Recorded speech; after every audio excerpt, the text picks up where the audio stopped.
At this time, when it seems there is very little you can control, this is one area where you do have some power. It only takes a couple of inches of water for a child to drown, and just a couple of minutes.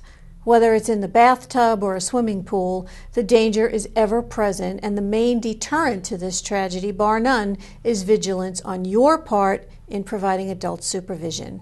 We talk about active supervision. We mean being within an arm's reach of that child. Arm's reach. It's a simple concept.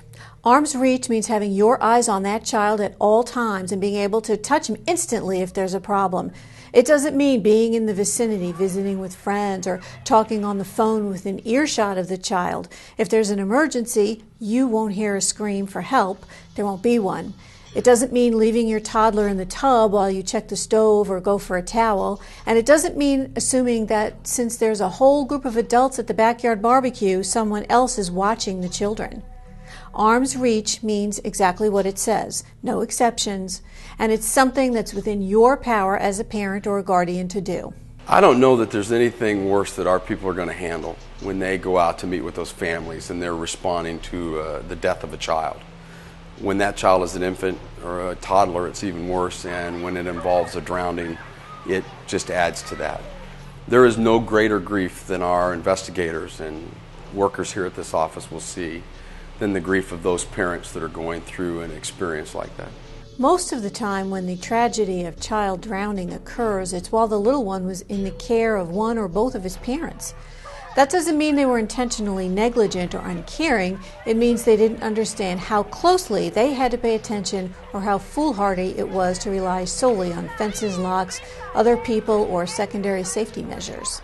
Anyone, I think it's important for you to understand, anyone can drown in a couple of inches of water.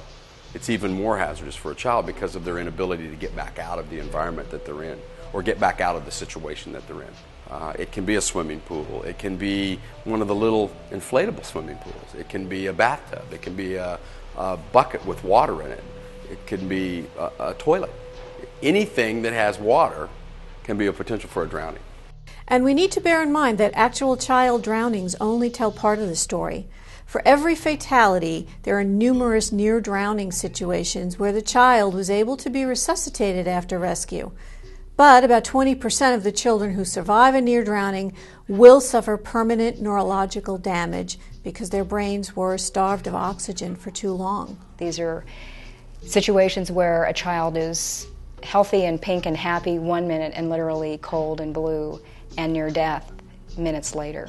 Vigilance is going to be a key in these issues. You have to be always vigilant when you're talking about swimming pools or water or bathtubs or anything that a child can get into that can ultimately take their life.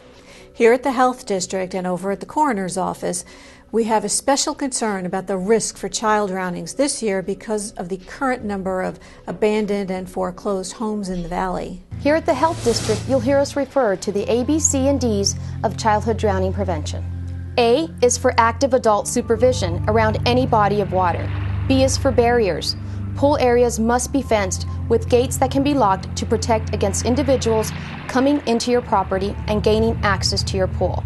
C is for classes, and that includes age-appropriate swim lessons by a certified instructor, as well as CPR classes. And D is for devices.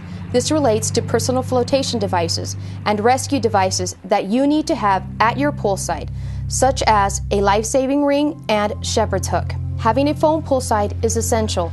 Not only will it allow you to answer phone calls without leaving the pool area, it will also be close at hand if there is an emergency. All childhood drownings are preventable, and if you're caring for a child, you have the responsibility to guard them from water hazards. You also have the incredible privilege of being able to prevent an accident and keep a child's life safe if you'll step up and accept it. There is nothing that's going to fill the void, that's going to right the situation once it's occurred. All we can ask is that people do everything they can to prevent the incident from happening.